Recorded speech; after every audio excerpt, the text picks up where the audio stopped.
Economist here. So I wanted to come out here and talk a little bit about the mainstream media and the narrative that is being told about not only Jerome Powell, but the Federal Reserve and interest rates and everything altogether.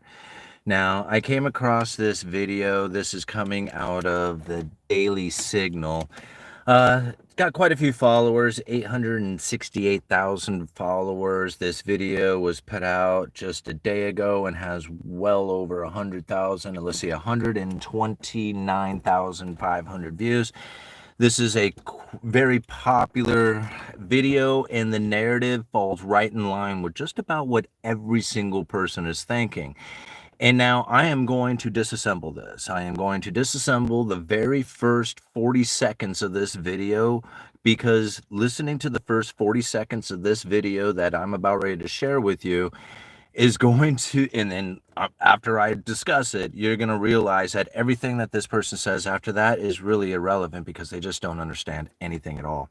So let's go from the very beginning of this thing. Let's get it started, and then I'll start talking about it. Again, this is coming out of there's a link down in the description to it. This is coming out of the Daily Signal.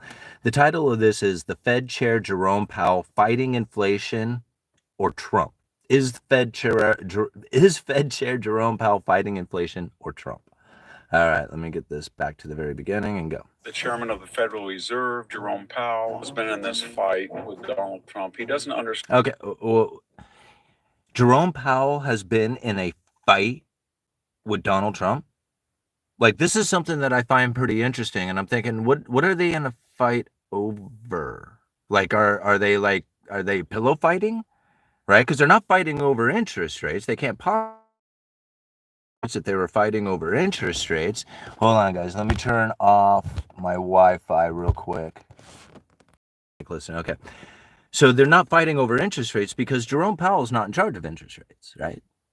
The FOMC is, the Federal Open Market Committee. So they couldn't possibly be fighting over interest rates, so they must be like pillow fighting, or, like, I don't know. What kind of fighting do you think they're doing? I mean, I don't get it, And art of the deal language. Donald Trump has called him too late, Powell, criticized him personally. He's dug down. Okay, so maybe Trump doesn't understand the FOMC either, because both of these guys both of these narratives or both of these ideas is blaming Powell. Like saying, hey, you're not lowering interest rates. You are literally fighting Donald Trump to lower rates. And he's digging in his heels. He's saying, oh, no, I'm not doing that. And meanwhile, there's 11 other voting members saying, hey, we're in charge of monetary policy over here, not him. He's the spokesperson for what we do over here.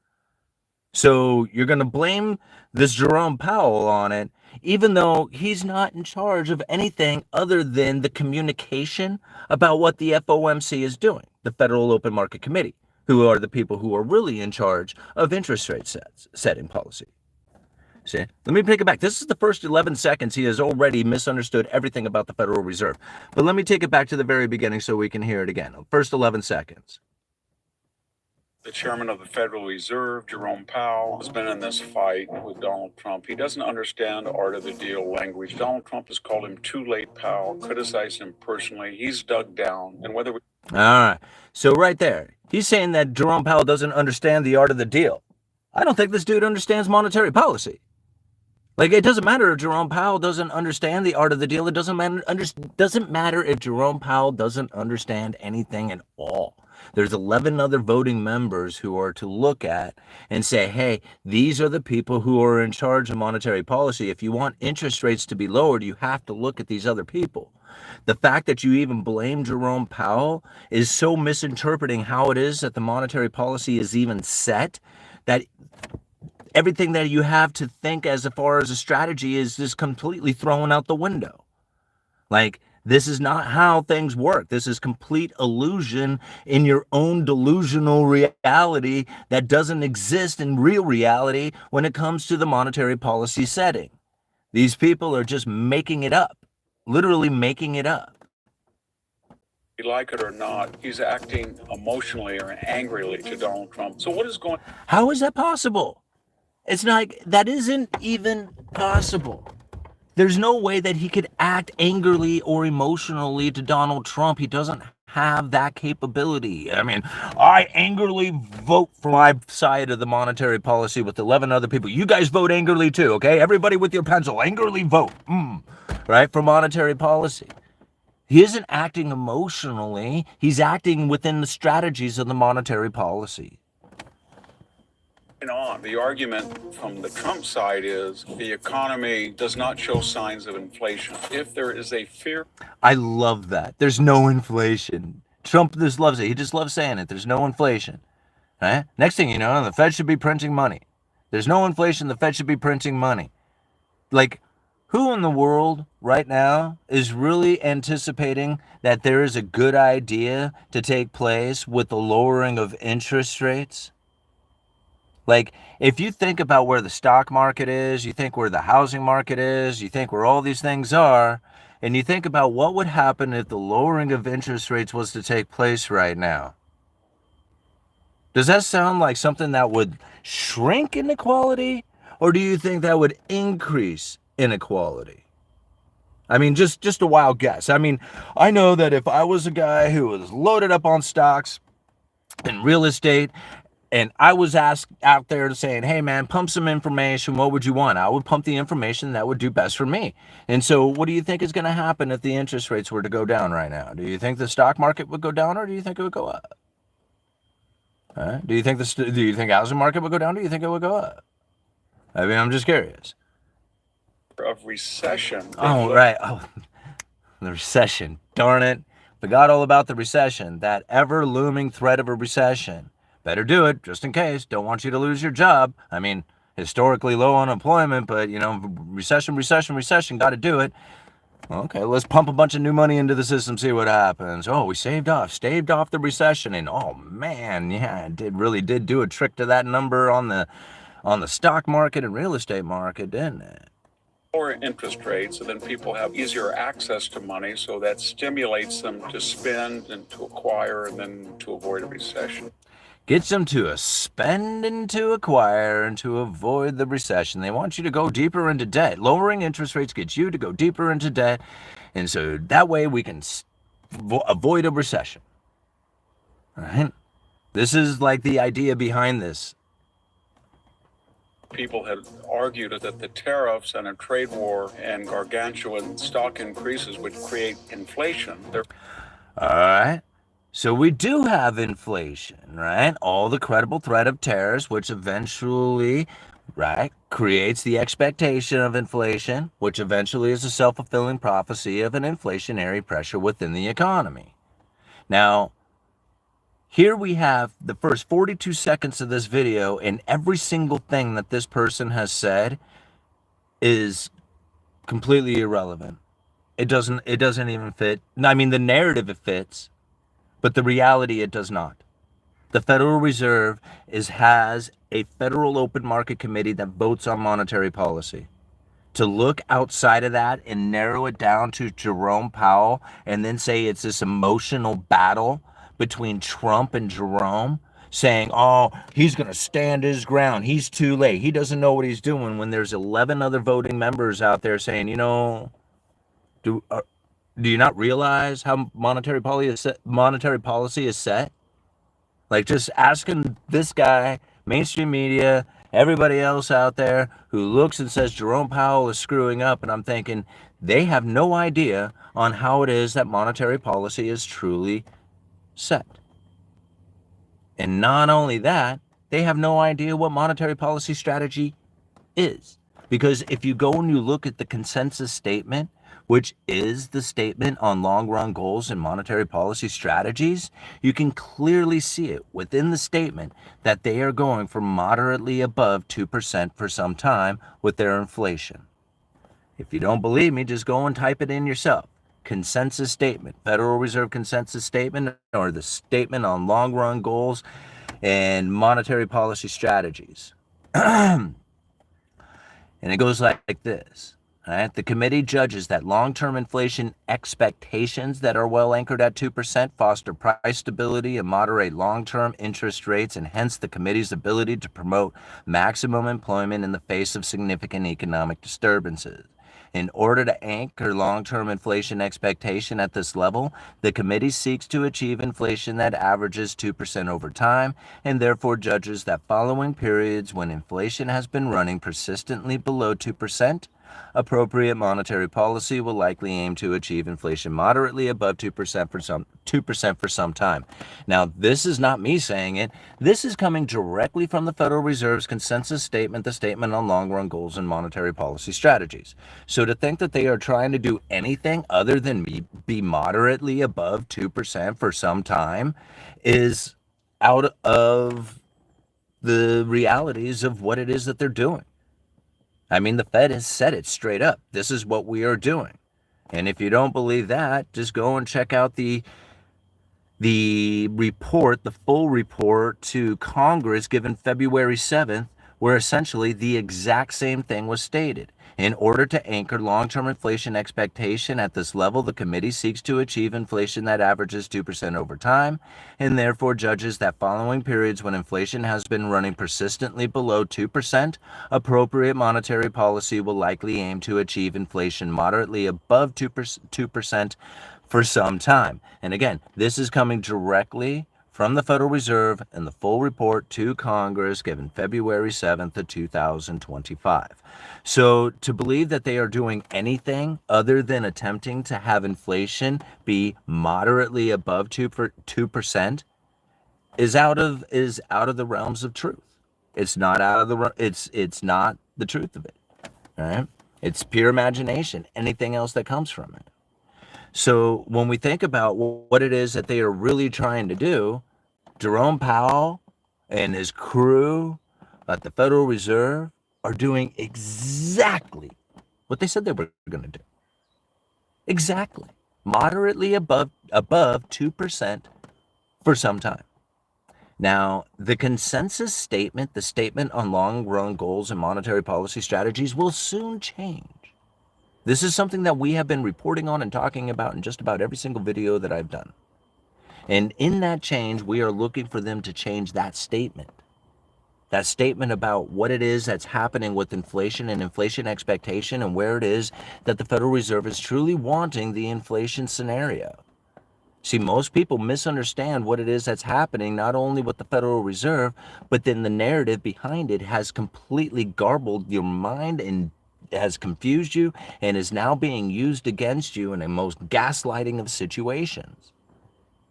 Once you see it, once you recognize it, once you know that there is no other way that the Federal Reserve is conducting themselves other than trying to have inflation above 2% for some time, and the economy has become less restricted over time because the neutral interest rate is rising, when the neutral interest rate, which is the rate that is neither accommodating nor restricting the economy, when that neutral interest rate rises on an inflation expectation, then it comes ever closer to the Fed funds rate, making the economy less restricted. Now, I know this is very confusing to think, but it is happening, and you can see evidence of it in the stock market.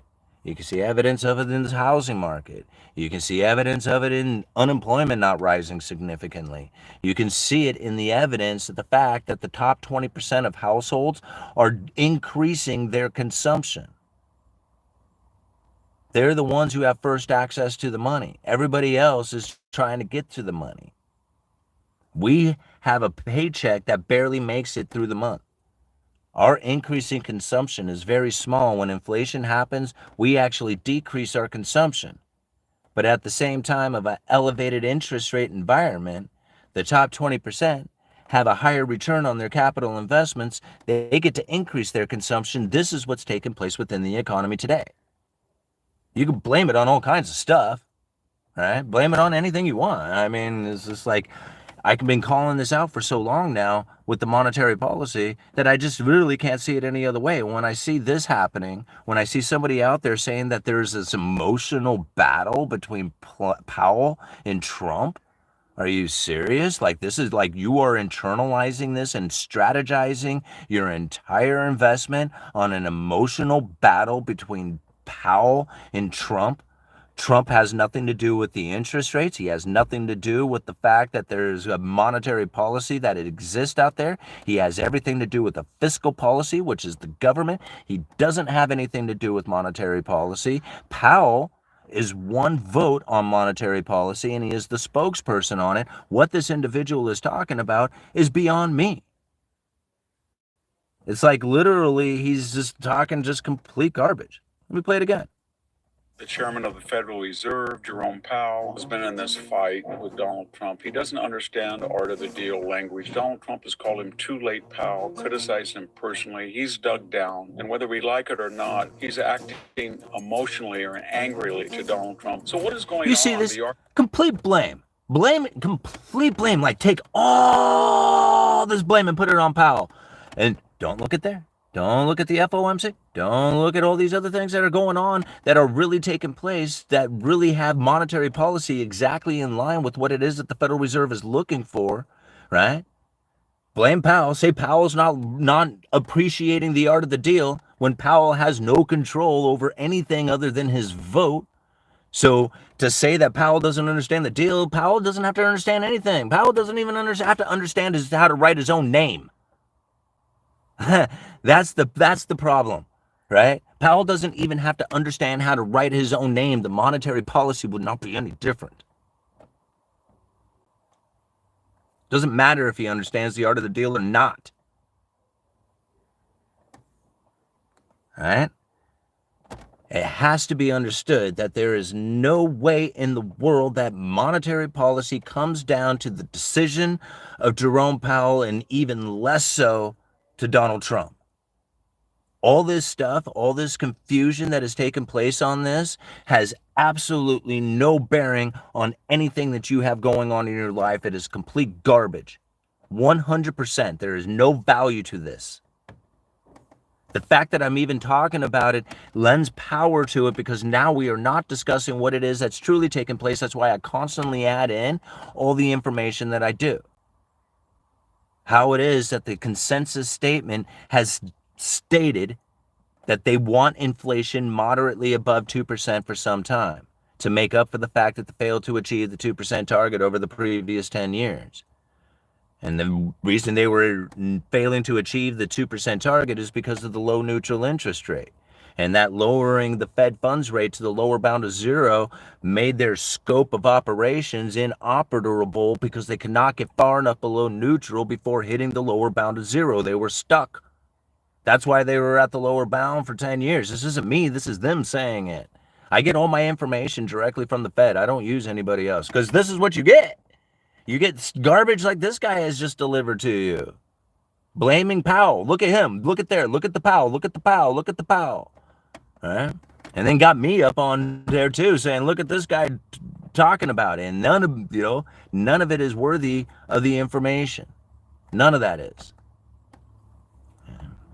And so once we understand that most people are looking at it exactly like this, I mean, this individual probably gets this many views, hundreds of thousands of views on his video every single day. This is how a lot of people feel and believe. And it's sad, right? It's sad to think that, because once you truly understand the monetary policy for what it really is, then you don't see it this way. You don't see it at all like this. You actually understand that the Federal Reserve is using their words to adjust monetary policy. See, this is the thing. This guy doesn't get it, because monetary policy isn't even used in interest rate adjustments anyway, right? Interest rate adjustments is not the monetary policy. That's the way it used to be done.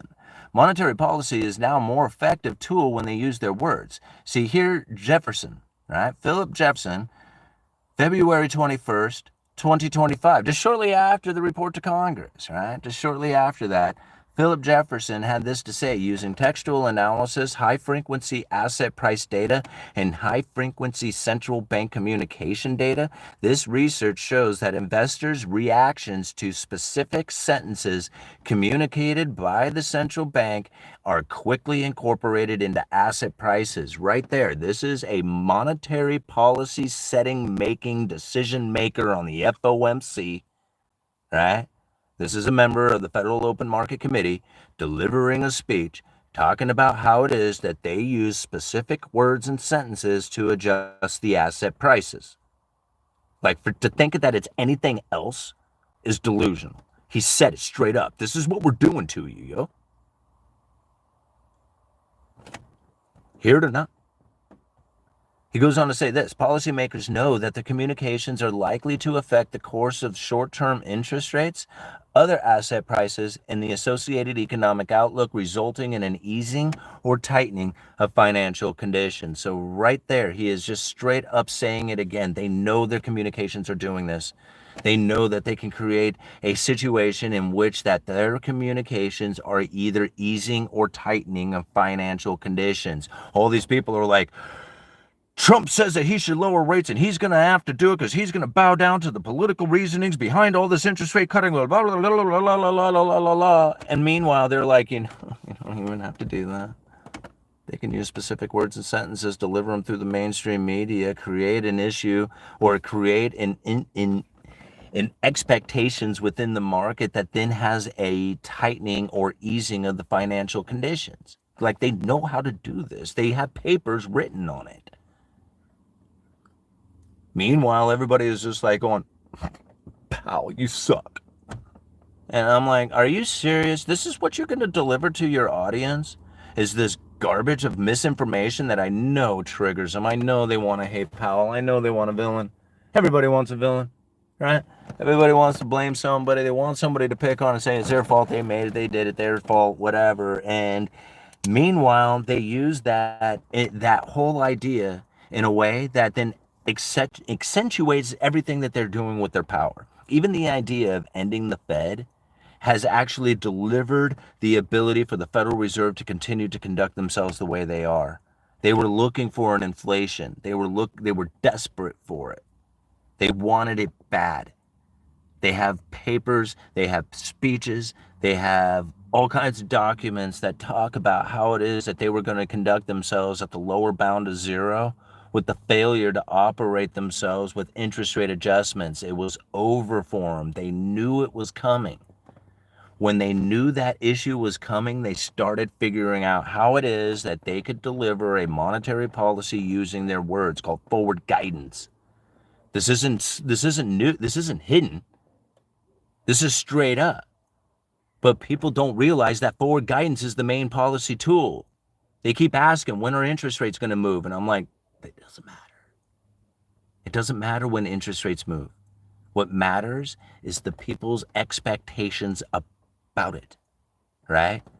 It's their expectations about it. And it's not me who is saying that. It's the Federal Reserve. I go back to Jefferson's speech that says this. Oh, come on.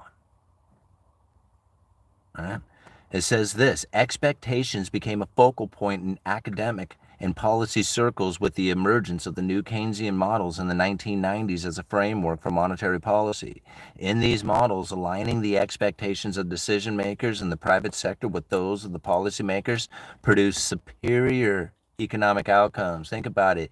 In those models, aligning the expectations of decision makers in the private sector, we are the decision makers in the private sector, right? Aligning those with those of the policymakers produce superior economic outcomes. Mike Woodford, one of the developers of the new Keynesian model, put it this way: not only do expectations about policy matter, but very little else matters. That's important. Their expectations and what they are delivering, or what your expectations of what it is that they plan on doing is the tool, is the monetary policy. Robert Shields, $1.99. Trump wants cheap dollars equals inflation, right? Inflation, okay, so think about inflation in this is how I think about inflation. Inflation is the expansion of money and credit, and money pricing and stuff like that flows through the system. That's the symptoms of it. So if you just think simply, okay, inflation is the expansion of money and credit. Okay, so now when people say inflation, they're talking about a symptom, right? They're not talking about the actual inflation that is happening out there, which is the expansion of money and credit. Now, when we think about the expansion of money and credit being the inflationary pressure, how is it that that expansion of money and credit gets into the system? Because it has to be lent into the system. or just straight up hand it over through stimulus packages or government spending and blah, blah, blah, blah. Right? So, but the ultimate idea is that if you have this expansion, right, of this money or this debt, then you're going to have this expansion of money and credit, right? That expansion of money and credit is eventually going to start doing what? It's going to start finding its way into the economy, chasing goods and services. Once it starts chasing goods and services, it starts doing what? Supply-demand imbalances. This is where price is found, right? People say, "Oh, money print to go burr, prices go up." Nah, okay. Can't have price inflation without the money. I get that. Okay, very true. But quantitative easing 1, 2, 3, and 4 failed to produce an inflationary scenario for the Federal Reserve. Why? Explain that. Go. All right. Money print to go burr, prices go up. Failed to produce the inflationary scenario for the Federal Reserve. I'll give you 10 minutes. Go. Right? Can you explain it? All right, because what ended up happening was that the Federal Reserve did something called quantitative easing, which was expanding the big banks' balance sheet, and they swelled these big banks' balance sheet up with assets and reserves. And now these big banks were sitting on an insane amount of reserves, which was essentially all the money that was being printed up. And unless that money was lent into the system, it just sat there on these big banks' balance sheet. The idea of what was taking place really threw the people for a loop, especially when the government was doing all this spending, pushing a lot of the money into the economy, but that was fighting the recession. See, they couldn't lower interest rates and get you to borrow the money to go out there and buy houses, cars, go on vacation, and stimulate the economy. They had to do it. They had to do it. They have to do it now, right? Because you can't do enough of it. The 80% of the people are not going to be able to borrow enough money to actually stimulate the economy because you're debt saturated, so you're done. Right? And this has actually been this way for 25 years now, actually, for a while.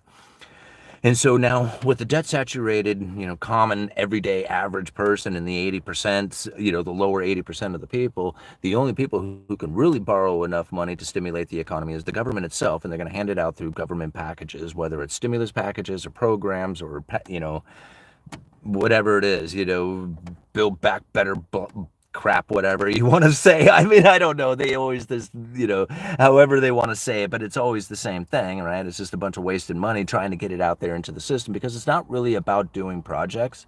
It's more about filling the sluices. It's about getting the money out there into the hands of the people so they'll go out there and spend. It's about producing a consumer. And since they can't necessarily do like a consumer producing capabilities like UBI, they have to do it through these secret ways or sneaky ways of, stupid government programs. This is one of the reasons why you find like all the crap government spending that takes place out there is because really they don't care what it's being spent on. It's not meant to go into like efficient areas or doing things of good. It's just really meant to get out there and just start filling the sluices, just start spending. And in fact, if you give it to people who do not behave properly with it, it's actually probably a better thing for their idea because they're just spending it as willy-nilly consuming, and that's ultimately what they're trying to do is produce a consumer.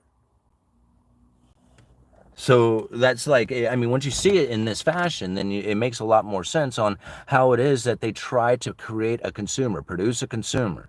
If lowering interest rates is no longer the effective tool, they got to come up with a new tool. And this is why there's so much push for a UBI, stablecoins, central bank digital currencies. Now, the Federal Reserve can't inject money directly into the system. It's against their charter. There's, it's called monetizing the debt if they were to go directly to the Treasury and buy the Treasury debt. So there's going to be this roundabout way of going about buying Treasury debt that's going to be quite confusing for a lot of people. But once you start see it happening within the stable coins, you're going to realize that all the cash is going to leave the system soon. All right? Once the cash leaves the system, you're going to be dependent on the government. The government can issue out UBI, control the money, where it flows, how it goes, and who knows what they can do with it and what they can do with an economy once you get into this situation. The inequality will definitely grow. You can't stop it when you have new money coming in. It will always, regardless, gets it, separate the rich from the poor. Every single time. No doubt. All right? So it's easy to blame Powell, right? And then once you do, you can go ahead and start cracking beers and forget about everything else because Powell is an easy scapegoat for the reality of the situation, which is the Federal Reserve is actually conducting themselves right where they want to be. They are not making a mistake. They are not too late. They said that they were going to do this through their monetary policy. They control the expectations through the narrative. They control the narrative and what it is that they are saying through specific words and sentences, and they have no intentions on doing anything political. Never have they. Never in anything have I ever read from anywhere have they done anything political. And as much as people want to wish and hope and dream that it is, there's nothing that they can produce that will prove that they are being political, because nothing exists out there. All right.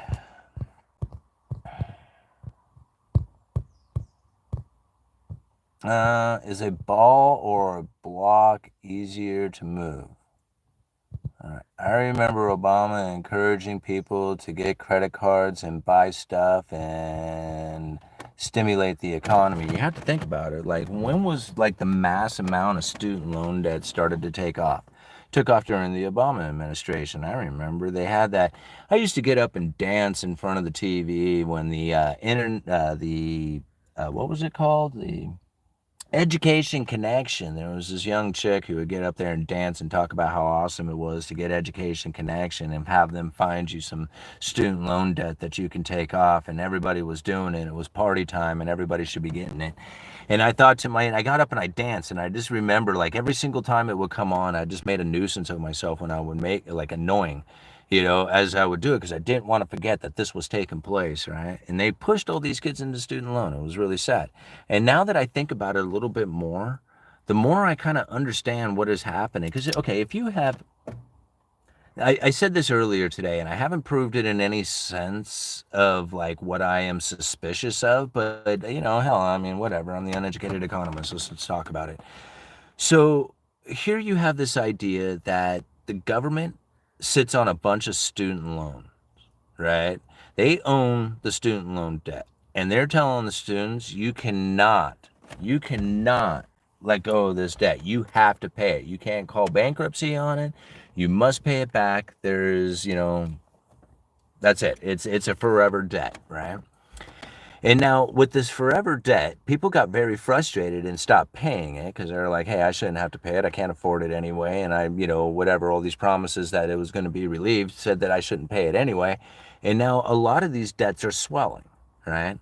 And, like I was talking to a gentleman who's, in his 70s. He said he had some student loan debt that was $45,000 that has now swelled over to $200,000. And I'm thinking to myself, wow, that's a $200,000 asset. It went from $45,000 to $200,000. Can you imagine? Like, I wish I had an asset like that. I mean, granted, it was over the course of probably his life, but I mean, really, that's a pretty decent return. $45,000 to $200,000. It's like people talk about buying a house at $45,000 and then having it worth $200,000 or more even later. That's what the government did with all these students. Well, I don't know about all of them, but this guy anyway, and I imagine a bunch of others. So now think about what's going on with the balance sheet. I mean, the balance sheet used to be worth $45,000. Now it's worth $200,000, or the equivalent of all the rest of the students out there, which makes it a hell of a lot more, right? So is this really what's going on? I mean, force these kids into student loans, make them pay a higher interest, or make them pay the interest on it, keep tacking that on there. It swells the asset, force them like they can't get out of it, and therefore the asset will always exist. And now it sits on the government's balance sheet as an ever increasing asset, even though the students don't ever pay it. It's like the craziest thing I ever thought of, but it seems to be that's what's going on. Wow. Right? Like, why would you encourage them to pay it back? You wouldn't. In fact, you would encourage them not to pay it, because the more they don't pay it, the more the asset swells in price. I would put out social media narrative, pissed off at the government, telling people that they shouldn't be paying off their student loan debts, put out this crybaby attitude about how it is the government should be paying it off, and then convince everybody to stop paying their debt. And if I was to be the person doing that, I would be the government, because that would make the assets swell, right? It sits on their balance sheet as an asset. Now, granted, if they paid it off, it would be their liability coming back, which is ultimately what they should be doing. But if they're not going to pay it back, then you might as well swell the asset price. Huh? I mean, I don't know. It was a hell of a ploy going on there. I don't know. So evil. Again, I don't have any proof of that, but it seems to be what's happening.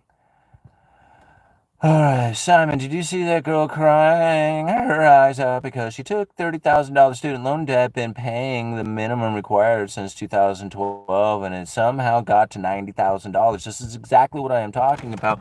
Listen, the government is not there to benefit you. I don't know why people thought it was a good idea.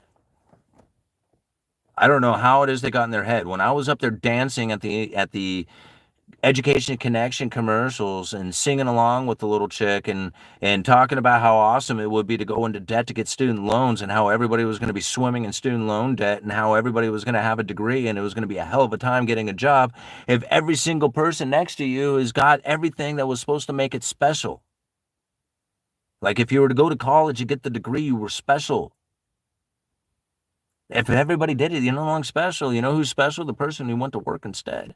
They got the experience because they're the only ones who stand out, right? All of a sudden, experience plays a better part than education does because education puts you in debt, puts you in a burden.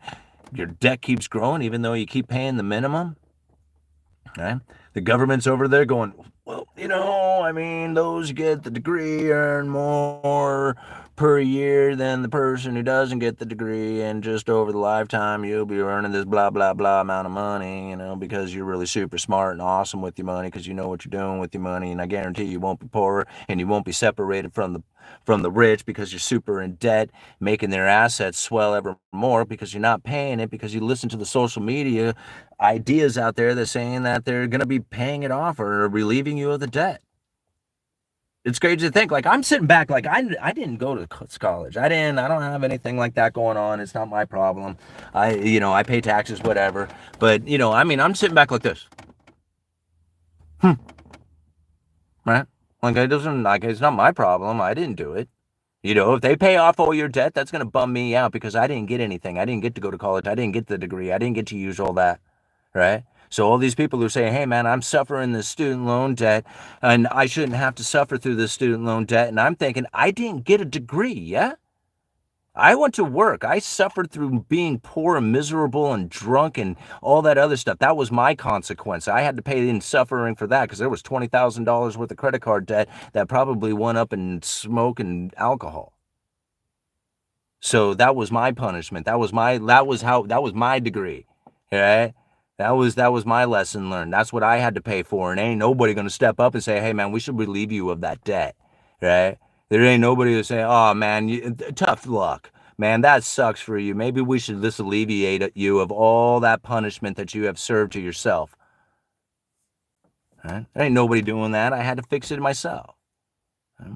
But if they paid off all the student loan debt, it doesn't bother me none. I'm just sitting here like an observer going, oh, they're going to pay off all that debt and just alleviate the asset and just diminish what's going on their balance sheet. And I don't think that's really going to happen, although they probably put the promise out there, get the people to convince that they're not having to pay their debt, and then watch the asset just grow even more. Wow, this is amazing how they play this game. I'm not even involved. Like, that's what's funny about it, right? Like, I'm not even part of the game. I don't have any skin in the game. I don't have any debt in the game. I don't have anything going on, but this is what I'm observing by watching it.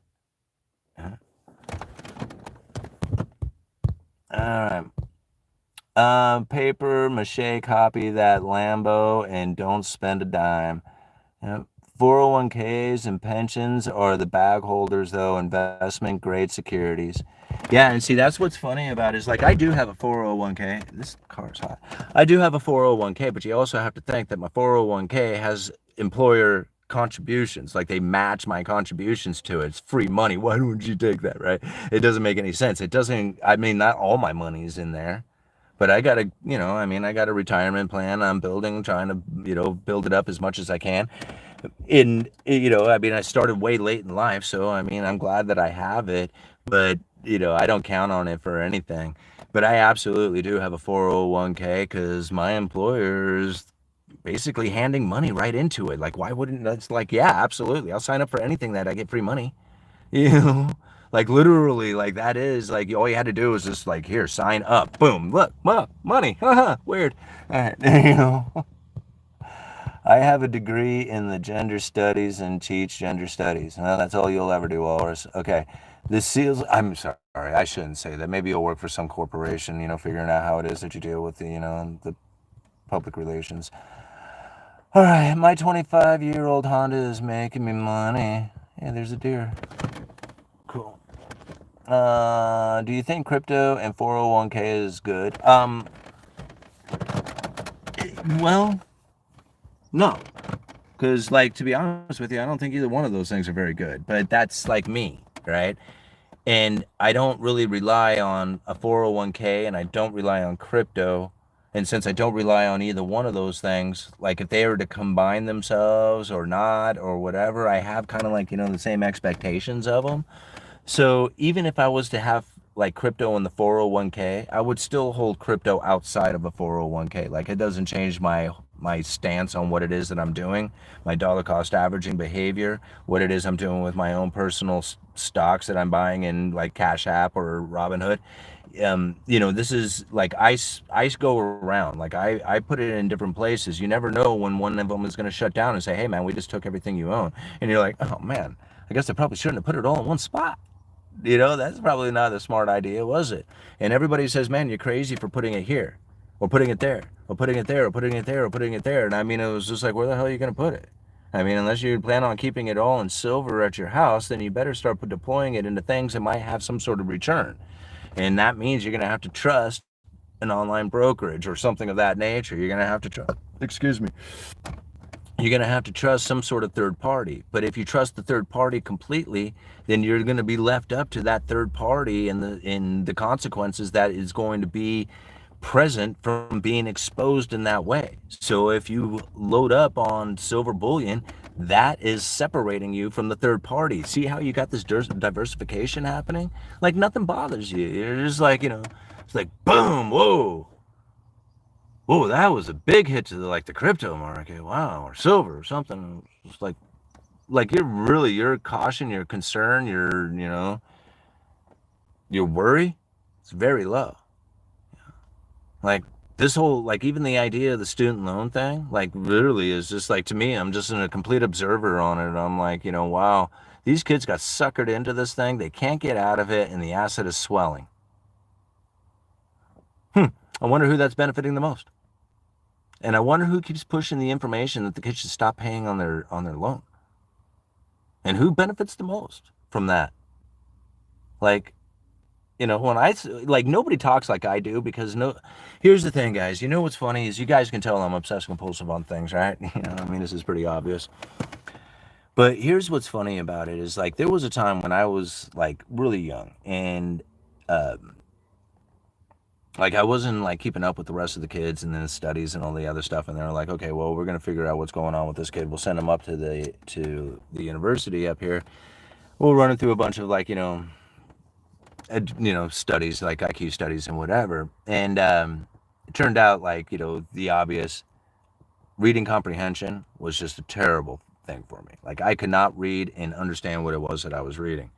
But when it came to putting puzzles together, pieces together, I had this off the charts IQ. Like I could solve problems quickly, fast. No, no hesitation in putting puzzles together. And they were actually blown away on how quickly I could actually do these things. And so it's always been a strong point for me to like break down things and look at things in a way that most people can't. Little mind games. Like I used to carry all these little mind games with me, these little toys and little puzzles that you would have to try and figure out, and people would always give me like new ones to play with and try and figure out. And I love these things, these little mind brain teasers and little puzzles to take apart and put together. So when I look at things way differently than most people. Like I will take a view of it in a way that most people will be like, wow, like how did he even come up with this? How did he even view it in this fashion? And to me, it's just like, I don't know, like just being the person who's like the problem solver by instincts, not really by having like an education in anything, just kind of observing and looking at it and just saying, well, these pieces would line up and these gears would twist like that.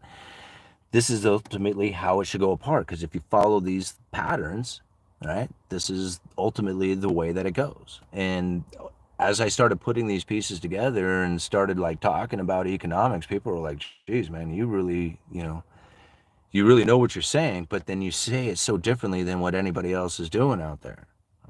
Again, this is coming from a working class point of view where most people is looking at it from 30,000 feet. You have to think about it. People with a lot of money, they don't live in the same world. They're not in the same world.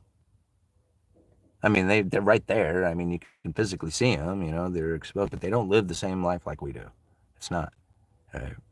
And having seen bits of it, tasted tiny little pieces of it in my life, I realized that it is just two completely different classes of people that are existing here. And as time goes on, it's getting worse.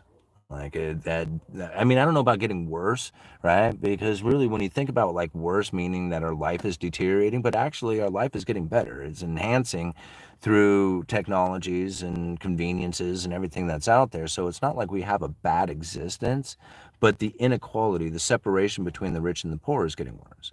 So a lot of times when we look at things out there, we look at like how much some people have comparatively to the way most people are living. Like most people live paycheck to paycheck. It's difficult. That's a hard existence. People who don't live paycheck to paycheck, they don't get that. They don't know what it's like. They don't know what it's like to not have the money to go down and get toilet paper.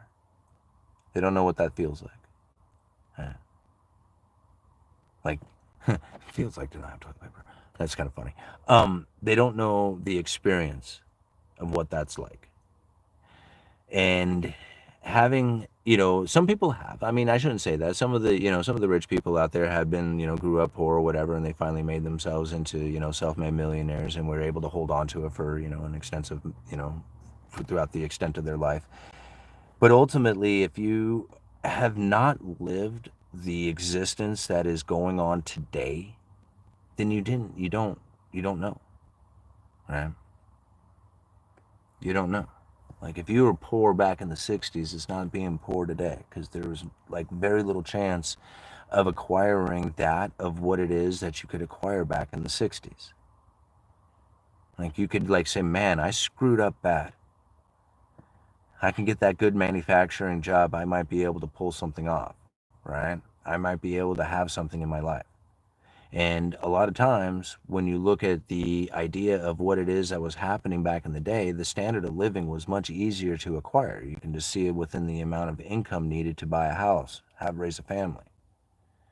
Knowing that those days are gone, I mean, it's like there's no return to that, but that's okay, right? Like you can accept it. You can say that it's not okay and you can be real mad about it. And there's, there's plenty of people who are, but then you can just accept it for what it is. You can say, yeah, that's just, it's just the way it is, right? But trying to make it in today's sense, like if you're 40 years old, like I was, and you're saying, okay, I don't know what I'm doing. I have no idea what to do in my life. I have no idea how it is that I'm going to acquire things in my life that's going to make anything better. And you look to politics to fix it, it won't happen. Right? It just won't. And if you want to find blame, like you want to blame Jerome Powell or you want to blame the New World Order or anything, you can find it. You'll find plenty of that, right? You'll be deep in it. And so when I think about how it is that you have to conduct yourself in order to make things operate and function in this world, to compare yourself to the upper elite, it's like unachievable feeling. There's no point in doing that. Like the idea of what it is that some people have comparatively, it's unrealistic. It's just like stupid amounts. Right?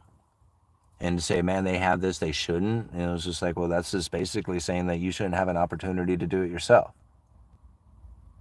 You have the opportunity to do it, and you don't have to do it like that. All you have to do is just work hard enough to pay your bills on time. And I tell you, that's a wonderful feeling if you can't do it.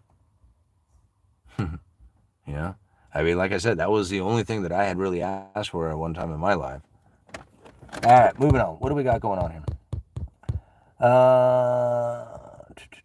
Would you say there are more options available to make money now versus then? Absolutely, Larry Bird. There are so many ways to make money. Like, okay, I mean, I'm just going to, like, I don't push it very much, But I just think about it here. It's just like, okay, so you guys could sign up for my Patreon. I'm writing right now. I haven't posted in a couple weeks, so I'm writing right now. I got an article. I'll post that probably, by the end of the week, or by the end of the weekend. So I got Patreon, right? So there's a way I can make some money. I got Teespring. If you guys want to buy a hat, T-shirt, cup or whatever, links are down in the description. You can go to Teespring and give me some money that way. You could just give me money too, I just kind of like, just e-bag out there, I guess some people call it, but you can just send me money. That's cool. And people do super chats for like, if they want to ask a question and stuff like that. So that's pretty easy for me to make money. I put that Amazon affiliate link. Oh, I don't have the book with me, but the Cantillon essay on economic theory. So you can go and take a look at the link down in the description and buy the Cantillon essay off the Amazon affiliate link. I'll get a little commission off of it, but you don't really have to buy the essay. You can buy anything you want. Just click on that Amazon affiliate link first, fill up the cart with whatever you want, purchase it within the next 30 days. I get a commission on all those items too. It's awesome. So there's another way that, that you can support the uneducated economist, and it's another way for me to make money. I have my day job. I have my side hustle. I have dividend paying stocks.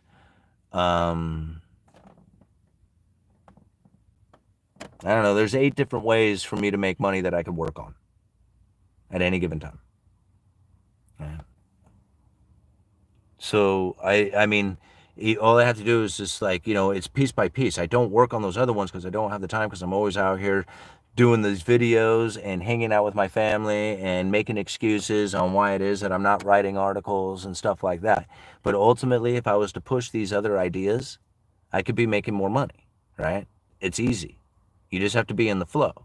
Those who want to support the uneducated economist through my efforts can support the uneducated economist by buying my merchandise, by sending me money, by watching my videos, by doing the thing that I can't tell people what to do in order to get more revenue through the YouTube channel, right? So there's all kinds of things that can be happening there, and I could even add more to it if I wanted to. And that's really where I think, like, a lot of times people just kind of misunderstand what it is that they need to be doing in their life. Don't think about it being hard. Think about it being easy. Think about all the easy places that you could go to. Excuse me, it's all twisted. Think about all the easy places that you could go to in order to acquire a flow of money towards you. It doesn't have to be very much. I don't make that much money off of Teespring. Hardly anybody even knows that I have a Teespring account, right? So you can buy these t-shirts, you can buy cups, you can buy stickers, you can buy all kinds of stuff off of Teespring, supporting the uneducated economist. I could be pushing that. I think I should be. I don't know why I don't. People say you should be doing sponsorships or whatever, and I don't take money that way. That would be too easy for me because I don't really like the feelings that I get from doing the sponsorships. I'm going to do them some point. There's no way that I can avoid it. I have to do it at some point. It's the best decision for my family. All right? They're going to grow up. The boys are going to grow up. They may want to go to college. They may want to start, a business. They may have something. I have to give them the best opportunity I can. And to say, oh, no, I'm not going to sell out and be, take sponsorships and all this other stuff while denying them the ability to have or give them the best possible option is like ridiculous. That is the stupidest thing that I think I've ever thought of, right? Is that I'm going to deny myself that when they so deserve it. Right? What do you do? What would you do if you were in the opportunity in which you could just look right over there and you could say, man, is that really just $1 million just sitting right over there in the corner? Yeah. It's just sitting right over. It's like, yeah, that's interesting, man. I mean, I can just go pick it up. And it was like, yeah, at any time. Why won't you do it? I don't like the feeling you get called a sellout, feel like a sellout, all the other crap that goes with it. And it was just like, you do realize how awesome of an abundance that you could provide for your family to have the best outcome ever. Yeah, I do. And that's so tearing me apart. My younger self would sell out. Thank you, Kirk. Do a weed shop sponsorship. Bittner? Dude, actually, Patrick down at the pharmacy, which is the weed shop on the east end of Astoria, he comes into bingo, he comes into the store, he's a really cool guy, and he actually talked about doing a sponsorship, but when he asked me how much I got paid last time I did a sponsorship, he kind of went like, and so I kind of get it, but maybe I'll just go and just, you know, he can't do it for product, that's illegal, you can't do it. All right, if you're going to work, make sure you get paid well. Um, yeah, I mean, it doesn't like, yeah, I mean, but at the end of the day, it doesn't really matter how much money you make. I mean, I know that's kind of funny and people will roll their eyes, but it isn't. It's about how much money you can save. So, I mean, I know people who make $100,000 a year can't save a dime. But then again, I know people who make, $50,000, $60,000 a year and save better than 50% of their paycheck. That's incredible, right? To be able to do something like that and be doing it for years. Like that is amazing. Right? I think about that and I'm like, wow, I'm not envious of the person who has the fancy truck and the fancy house and fancy all that other stuff. I'm envious of the person who is able to establish their life in such a way that they can save 50% of their paycheck. Holy cow. Right? And people are like, yeah, but look at the way he's living. And I'm like, I don't care, man. I really just don't care. What this guy has been able to do is put himself in a position in which that he can provide for himself whatever he has going on in his life in a way that everybody else is complaining that they wish they could do. He doesn't look glorious. It doesn't seem glamorous. It doesn't even seem like something that most people would want to do. And yet he is in a position in which that he has no worries. He could buy a house and he could drop money on a house at any given moment. Pretty much any house that he wanted. But he sits around and he bides his time because he doesn't need a house. He doesn't need any of that stuff. He's got 50% of his paycheck saved every single month going into whatever investment, whatever it is that he has chosen. It's brilliant. Yeah. All right, financial independence is way better than owning of shiny objects. Thanks again, Neil. Really appreciate the backup. Thank you all night for being here. All right, ZN, there's two sides to the equation. Most people think they need to make more money when they need to lower their burn rate and not delve into wasteful luxuries. That's essentially it. That's the only way that I was able to really do it, And you can, like, the more you cut back on your expenses and the less you want to take on new expenses. Like I'm gonna buy a new car. I want to buy a new vehicle for Sarah to drive that's more reliable than the vehicles that we have. And I mean, I agree. Not the greatest decision when it comes to finances. But ultimately, she would like a newer, reliable vehicle, and I would like her to be in a newer, reliable vehicle. But I'm not going to go out and buy, some fancy car that's going to be, something that is going to drive me into a position in which that I would not be able to acquire more Bitcoin and stocks and work on the house and do all this other stuff. So ultimately, not being in a hurry for it gives me the ability to wait for the most opportune time. Right? Like it's got to happen at some point. And when it does, and if it's still possible, I got somebody I want to give my truck to. So that's really how this is going to go down, is that I want to get a vehicle so I can essentially give that truck to another person. But in the meantime, I don't need it. I don't care if it happens this year, next year, or doesn't really even happen at all. It doesn't matter because I don't need it, so it gives me the opportunity to wait for the best opportunity time. I might have to get a construction loan to finish the cottage faster, build out of pocket 6 hours away. Wow. When do you know you're in the top 20%? I don't know. They say it's by income, but I don't know if that's necessarily true because, like I said, I know people who make more money than I do and can't seem to really hold on to any of it. And I'm thinking, wow, I mean, I was able to acquire, I was like able to double my assets in the last, my little portfolio of stocks and Bitcoin and stuff like that I work on. I was able to double this thing inside of like 2.5 years. So it's not impossible out there to acquire, a lot of a lot of possessions that seem fun and seem that make you rich, but it's also just as easy to acquire a bunch of financial assets, stock assets, Bitcoin, crypto assets, these type of things that go up in value, could go down in value too, but buying a car goes down in value, buying new toys go down in value, just about anything you knew that is brand new goes down in value. So people say, man, you buy that, it could go down. And I'm thinking anything you buy goes down.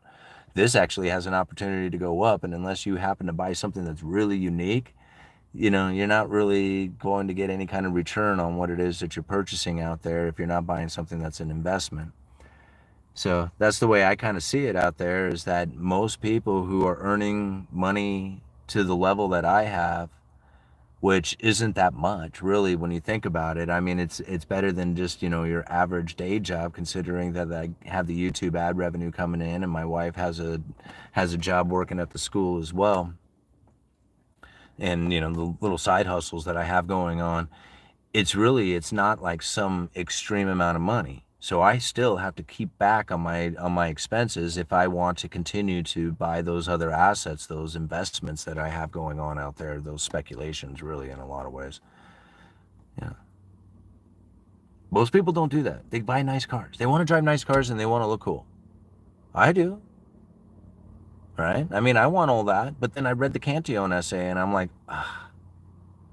I mean, I'll do it right, like when I have all this money, and then it's like right at the very end of my life, like the last few years that I can really still enjoy driving, and I have the money to do it, right? Then I'll go and I'll buy that luxurious experience, and I'll be, then I'll go and do it.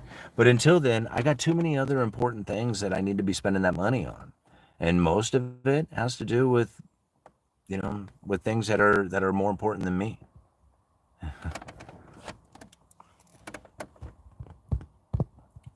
All right. Is it wrong to watch Simon while playing Nirvana Penny Royalty? Sit and drink Penny Royalty.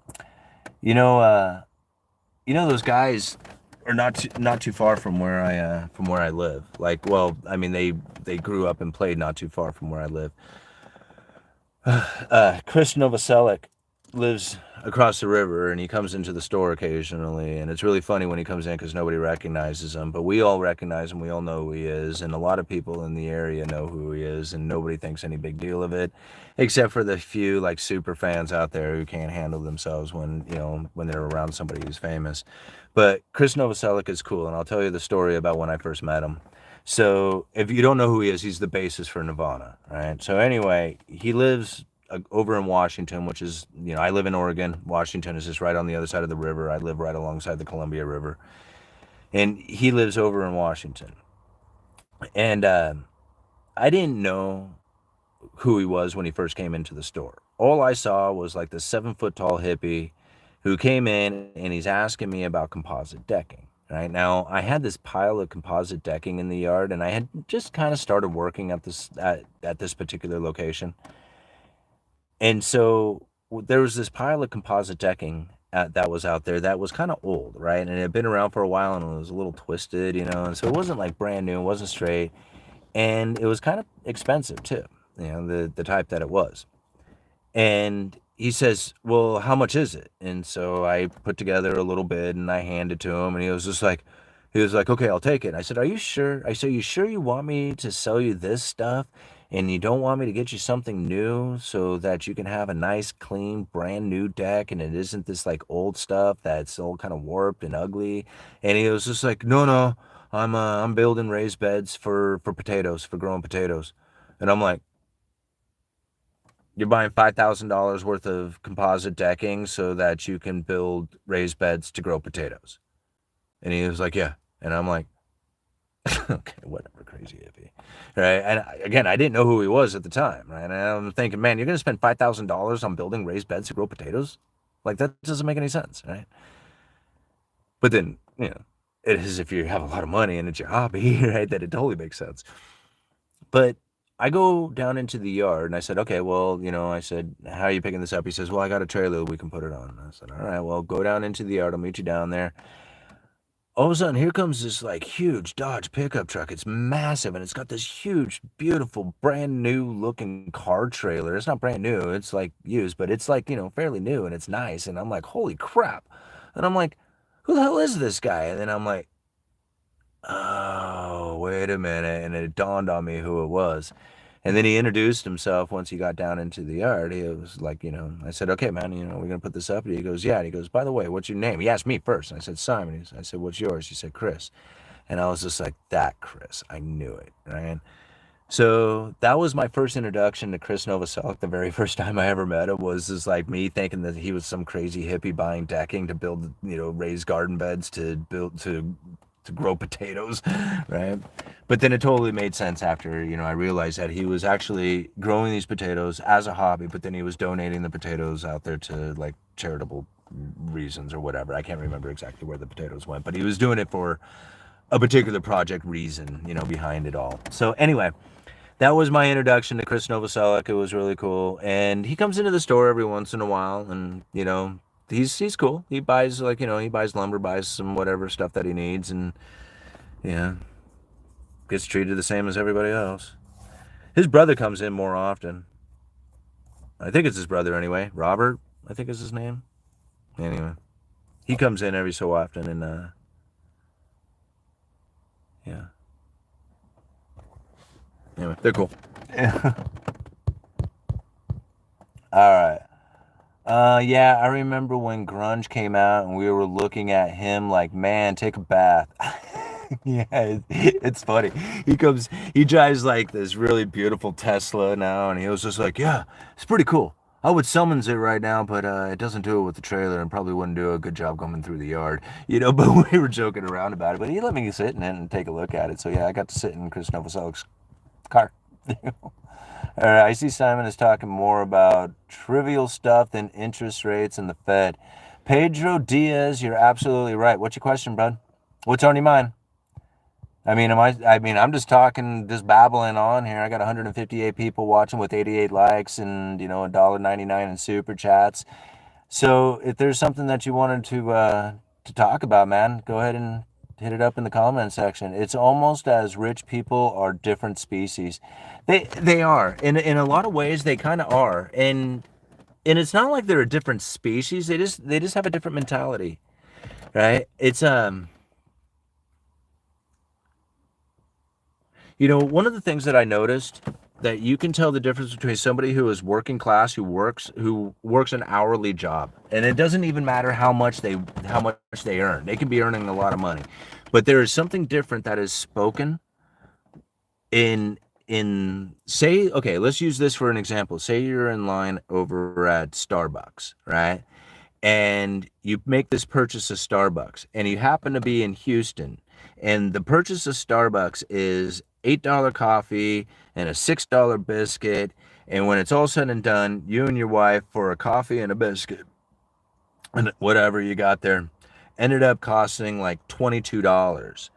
And you say, whoa, this would have been like $16 back home, right? Or you would have said this would have been like $13 back home. That is immediately sign of a working individual, hourly working individual, somebody who has to trade their time for dollars. Because immediately they're looking on how much time they have spent to try and get this. And if they had purchased it someplace else, their time wouldn't have been wasted. Right? So ends up what happens when you are in a working class limited mindset. When you have an abundance that rolls in, like you have rental property, you got investments, dividend paying stocks, you got stocks that go up, cryptos, things like that. And you have all this different money that comes in, and it's an abundant amount of it. It's like a lot of it. You got $100,000 that pours in every month, or even, $10,000 a week, or even, $5,000 a week. There's an abundance of money that comes in that is far beyond that of a working class individual who is used to having just a limited amount of money that comes in. But if your money fluctuates, and sometimes it's going from 5 to 10, or or whatever, like to me, like I don't need that much money. Like I have very low expenses, so to me, like abundance of money comes rolling in. It's quite significant. But for other people, when that abundance money rolls in, whether or not they pay $16 or $22 at Starbucks doesn't make any difference. Like, literally is not on their radar. The only thing that's on their radar is whether or not they want Starbucks. If it cost $28, it wouldn't they wouldn't have thought twice about it. Think, and they probably would have went, 28? Huh. Anyway, and that's it. Like, they don't talk about it. They don't think about it in this fashion. That only is left over, that is left for the working individual. Right? Those are the people who talk about it in that fashion. And so when you look at it in this way, like, even I myself was sitting in first class with my wife, and she was like, oh, check this out, and I'm like, we can't be, we like, first time we ever sat in first class, right? Like, it wasn't first time for me, but it was first time in a long time, and definitely the first time for her. And she was excited about it, right? And like, people next to us are like, okay, it's just like, you're excited about the things that you're experiencing right now. It's obviously you're not from money, right? If this is the first time you've ever sat here and you're actually impressed by what it is that's happening there, that's a sign of it. Right? And so as I started realizing it myself, not only from my own experiences on people that I was hanging out with, but just from my own reactions and actions that I was taking, and then observing from, other people as well, there is a huge difference in the way that people behave. If you're rich and have a lot of money, or even just have an abundance of money, you don't look and talk and think and do things the same way. It's just, you're right. It's like a completely different thing. All right, Pedro, did you have something? Let me go back and look. Water can rust your intestines, but tequila lubricates them. Pedro, I thought you had something serious to talk about, man. You just called me out. Bro, do we need to put you in timeout? Like, I mean, seriously. All right. When's the last time you bought any stocks? 2 weeks ago. I didn't buy any stocks last week, so I missed my dollar cost averaging week. I'll make up for it, but it was 2 weeks ago. I buy just about every week, if not every other week, definitely once a month. Definitely. Right? Like, definitely once a month. But most likely it's going to be just about every week, if not every other week. And that's pretty regular. You know. Sometimes it's just not there. It's just like, well, extra bills came up, something went on, and it was just like, okay, so I can't do it this month. Or I'm postpone it in case something else comes up, and then you do it, right? All right. One of my rich customers told me I should try staying at the Ritz-Carlton and vacation because it's so nice. They really think we can all afford the same things. I mean, here's the thing. I know that for some people, going to a professional ball game is something that they may get to experience once or twice in their life. Right? They may never ever get to go to a professional ball game. Right? If they do, they might live close and then buy the cheaper seats, and then they're able to go and see the games. But for me, living many hours away from the stadiums, it's an expensive trip just to even get there, let alone to pay for the tickets and whatever. It's just like, even just getting there is costs a lot in gas and time and whatever it takes to get there. So I think about that in itself. Then on top of it, I went to the Seattle game to go watch the Athletics play. I watched that at the end of last season. Last year was the very last game. And I wanted my dad to go as well.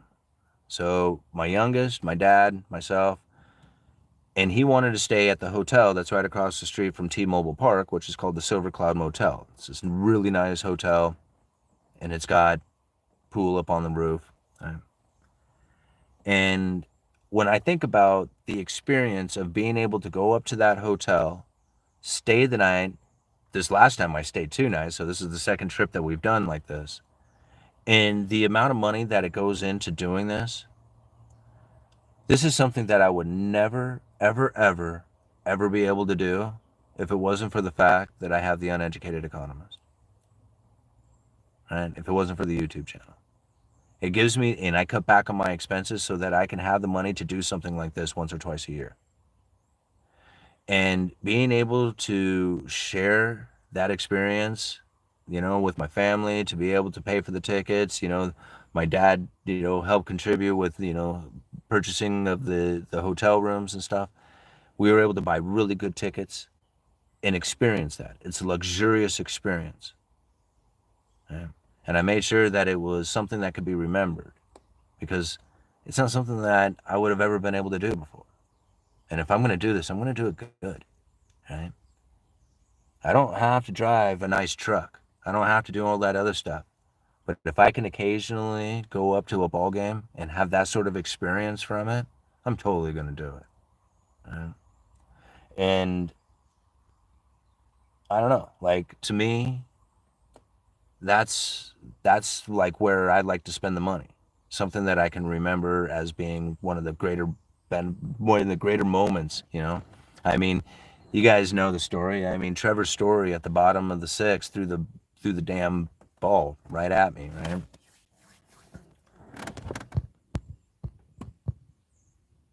All right. No, Simon, please forgive me. Okay. Portland going to bring in Major League Baseball team. Taxpayers are fighting it though. That would be cool. I would totally be a fan of a baseball team that was local like that. Do you think luxurious experiences it's the ultimate sign of success? I mean, is it the ultimate sign of success? I mean, I think about that. People who what is that? Like what is it to be like ultimately successful? Do you have do you have like a picture of what that would look like? I mean, I'm just kind of curious. To me, like ultimately successful would to be able to have an income coming into like a secured income that comes in, whether through investments or whatever. I mean, obviously it would have to come through investments that would pay for all my life expenses.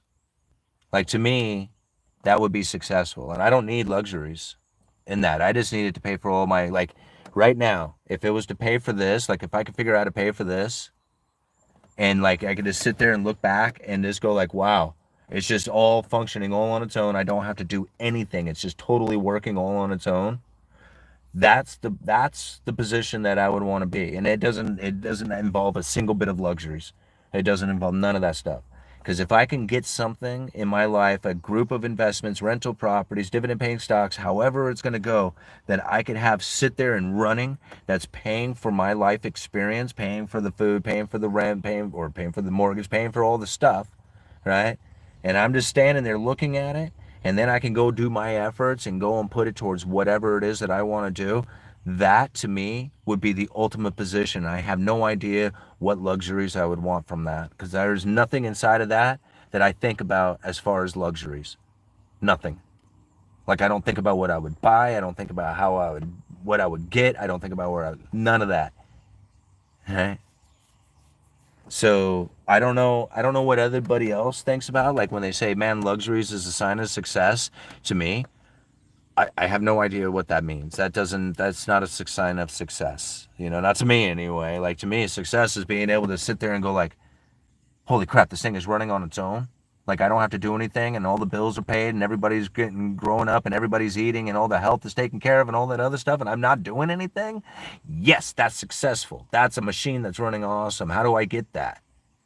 Is it dividend paying stocks? Is it rental properties? Is it businesses? Like, what is it that I have to do in order to put myself in that position? Because that's really where I want to be. And I still have no idea what kind of car I would drive because I don't think about it.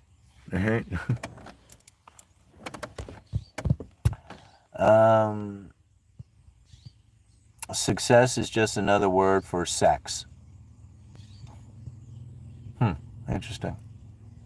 All right. Even if I was a millionaire, I wouldn't tell anyone. Success is selling a house once cottage done. So I can build a sailboat, acorn to umbrella. I think he's rich. Years building a boat with expensive wood, able to use his own labor. Simon, that's it. Having your assets cover your basic living costs from here or from there, you have the time and freedom to pursue whatever you want. It's yeah, and that's the thing. Like, how do you do, like if you're young, 18 years old, and you're well aware of that, and you pursue that sort of mentality, and you're just going for it, and you got mom and dad still in your life helping you out, man, you got it going on. Like I look forward to knowing Cody. I don't know how many people if he's popped up here on the live stream tonight, but Cody's a young man from Australia who follows this channel pretty closely, and he's internalized a lot of this information. And I have to wonder what it is that Cody would do with his life growing up. Like I would love to see how this 13-year-old kid thinks and moves going into the future and how it is that he is able to prosper with this information. Because, like, to me, I only wish I had some of this understanding at 13 years old. At 40 years old, I was screwing up bad. And you think about it, in 9 years, like I just turned 49. It was like pretty much on my 40th birthday that everything changed for me. Right? That I had given up alcohol. I had, just everything had like, my whole life I said that's it. I had going to do everything completely different than anything that I have ever done, and I'm going to change the way that I'm doing things. And that's exactly what I did at 40 years old, and it took 9 years to be where I am today. But dang, man, like I think about how many times people say you can't do it, and I'm thinking, I mean, I was $20,000 in debt, had nothing going on, no car, no money, no anything, at 40 years old. And people say, oh man, it's really difficult to make it out there. And I'm like, yeah, tell me about it. Right? I mean, I was stumbling and falling all over the place. And it was when my dad finally just cut it off. And he was like, that's it. I can't stand it anymore. You're done. And I was like on my own. It was just me and what I had going on, and that was it.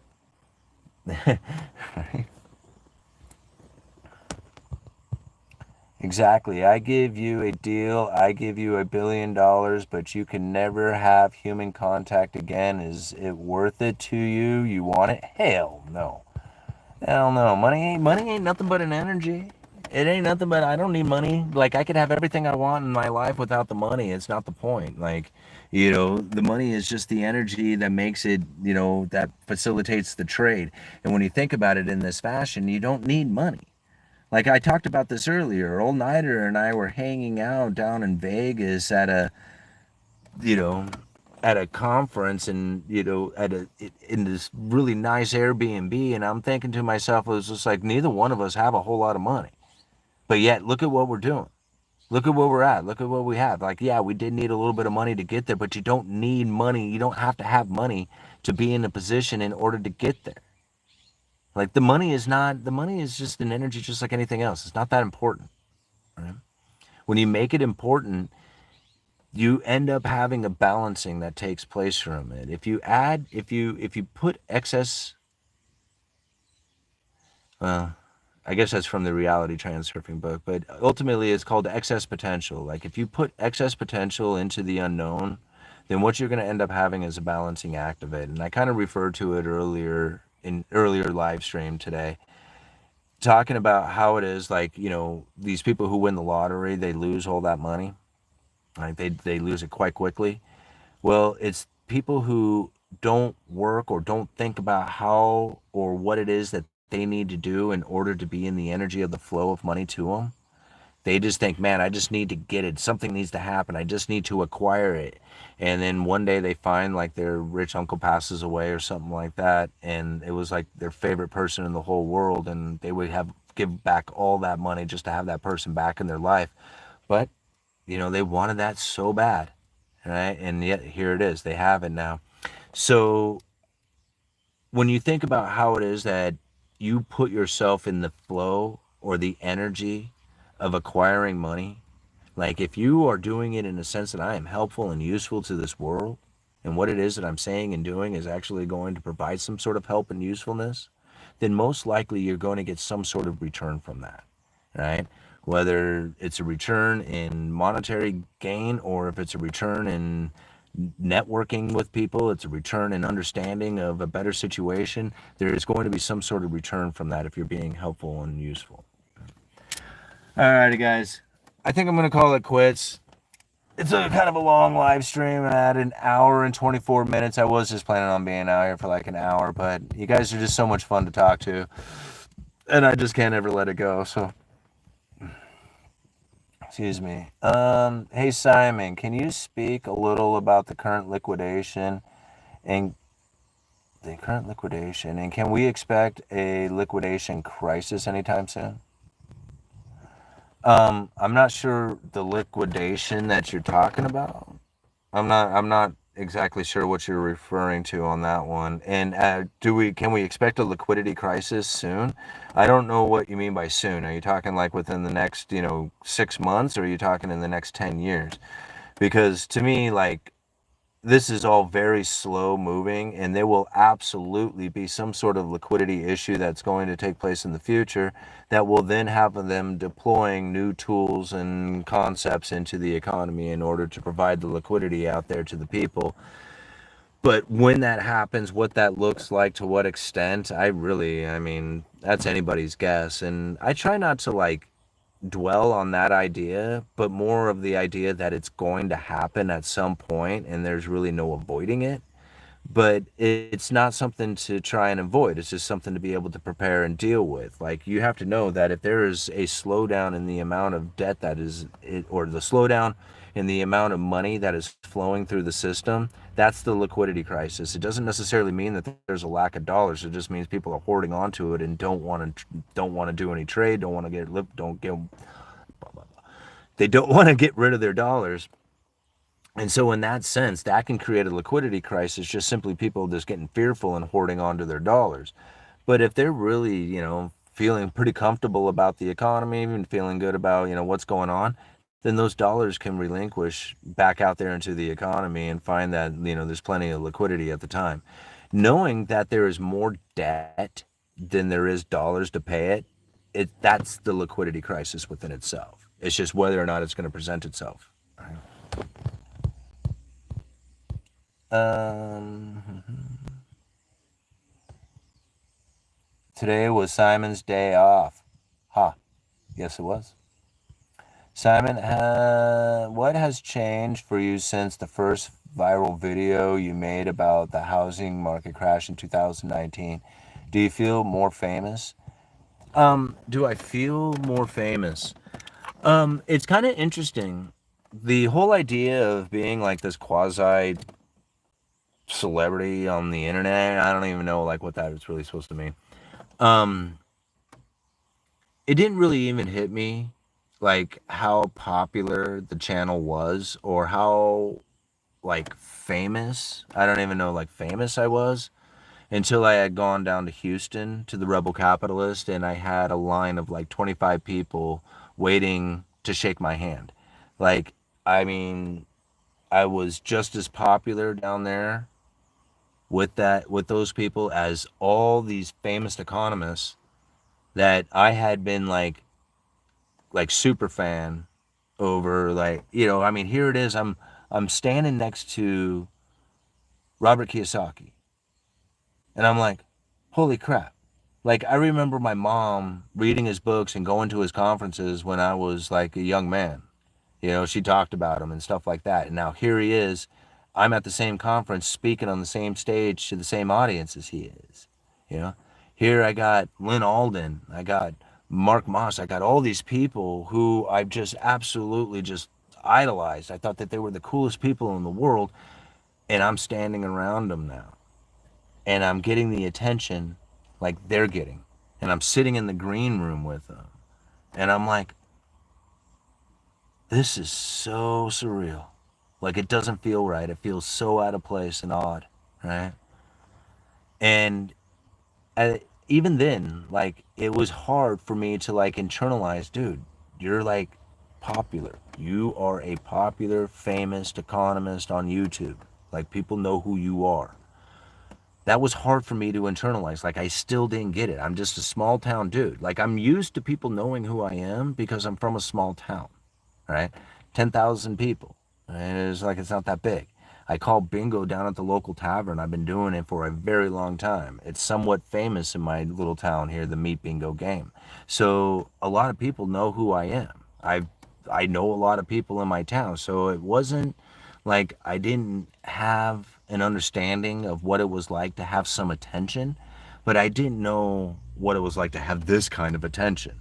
Like people who thought they really knew who I was because of all the videos that they had ever watched. And they're like, dude, telling me their story, telling me their life and all this other stuff. And I'm like, holy crap, because here it is. They think like, they they know me so well because of how much I've just dumped into the videos and how long they've been watching the content of it. So in that sense, like understanding what it is to be famous, even though I don't really think I'm famous, I get it now. I get what a lot of that feeling is. When I get people who meet me for the first time, like occasionally it'll happen on the street or it'll happen in some of the oddest places. Somebody will recognize who I am. I love it. I just absolutely love it when somebody recognizes me, and it just gives me like the greatest feeling. And I love it best when it happens and my kids are like, okay, can we go now? You're like, like they're not annoyed by it, but to them, it's like no big deal.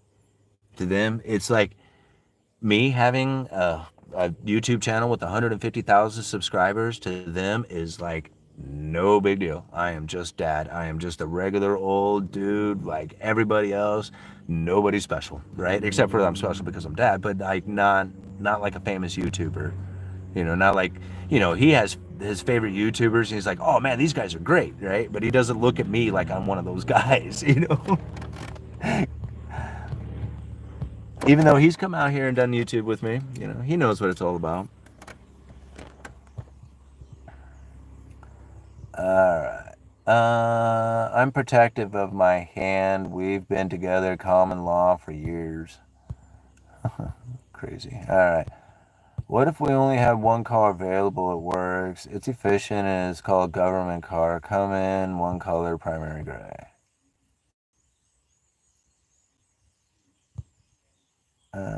Anybody who can bring you great pleasure can deliver great pain. Man, ain't that the truth? I'm going to call it quits, guys. I think this was a lot of fun. Hour and a half into it. 130 people watching with 113 likes. Thank you so much for hitting that like button. Thank you for joining in on today's live stream. I think destroying the mainstream media narrative on what it is that's going on with monetary policy has been my goal from the very beginning. I think that anytime that somebody comes out who says stuff like the guy who I left a link down in the description to is saying, most people are listening to that. That's what the most people are feeling. And that is why they're going to get their strategy wrong. We look at it differently. We look at it for the reality. We look at it from the point of view of the Federal Reserve itself, using the Federal Reserve's own words to then guide us through the understanding of what's happening with monetary policy, because nobody else is in charge of monetary policy except the Federal Reserve itself, the FOMC, and Powell is the spokesperson. So all these people want to shoot the messenger. They have no idea what the message is actually saying because they don't understand what the FOMC is. We do here on the Uneducated Economist because I just won't let it go. Uneducated Economist. You guys let me know.